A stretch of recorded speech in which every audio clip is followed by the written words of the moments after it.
This is Katrina Dennis with Feminine Touch. We're here to talk with Ricky, the game designer for The Last of Us.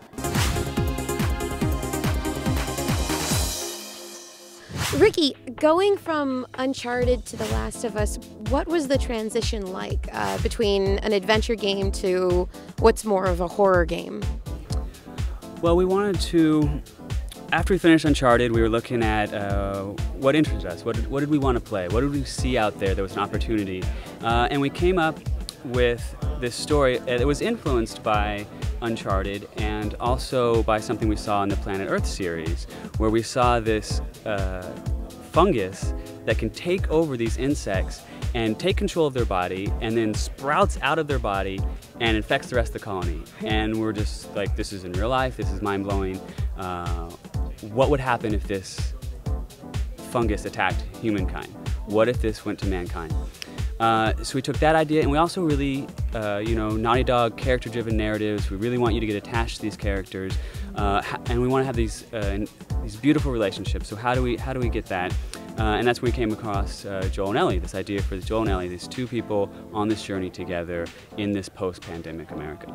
So what are the distinct differences between the enemies that you face in the game? Well, today we're showing off the infected, and we're showing off two different types of them. We have stage 1 and stage 3, and that's like the military term for them. Locally, the people, and you hear Joel and Ellie, they call stage 1 runners. This is a class enemy that is new to the infected. This tends to happen once you're infected.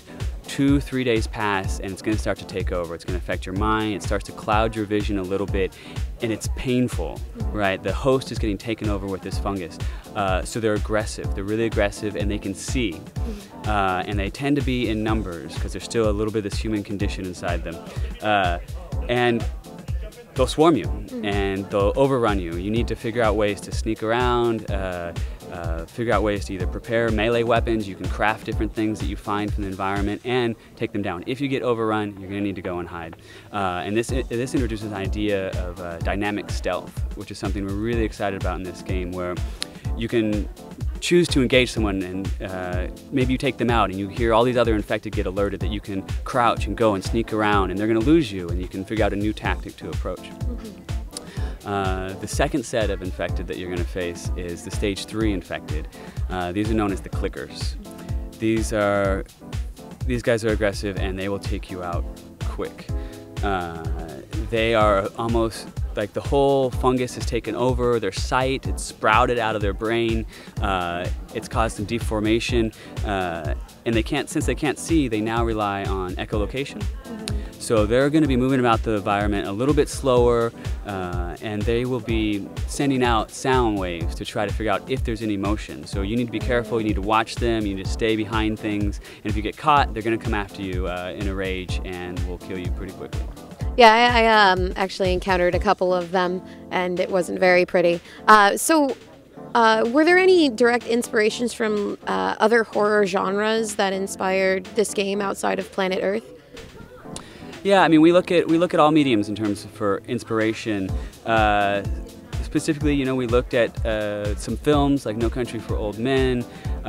We looked at literature from City of Thieves to The Road, like just looking at people trying to figure out ways to survive in harsh conditions, and also with oftentimes with this bond. And we were looking to see what could we bring, what could Naughty Dog bring to the survival action genre. So we really wanted you to get involved, get invested with these characters and their arcs and their journey. But yeah, we're always looking at to get inspired by other mediums. Let's elaborate a little bit more on the spores then, what they do, how you can avoid them, and what your best advice would be if they did come after you in a swarm. Well, the infection, it kind of depends on what stage of ones you're dealing with. The runners, not going to be able to infect you at this stage. You get the clickers, now are very dangerous. With a bite or a cut, you're going to get infected.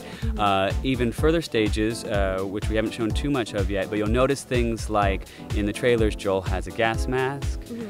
So you might be watching for ways that he's going to have to use that for clouds of spores that have maybe become settled in areas. Best advice might be to stay in the quarantine zone.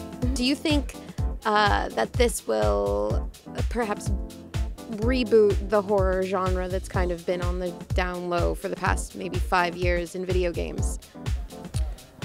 I mean, I guess the best thing you can hope with something you put out there is that it inspires people. So if people look at The Last of Us and see that you can do a grounded survival action type game, and that you can really, I mean, I love video games where I'm attached to the character. Like when I'm invested in their arc and combine that with gameplay, like that's it. That's what I want. That's what I want to do.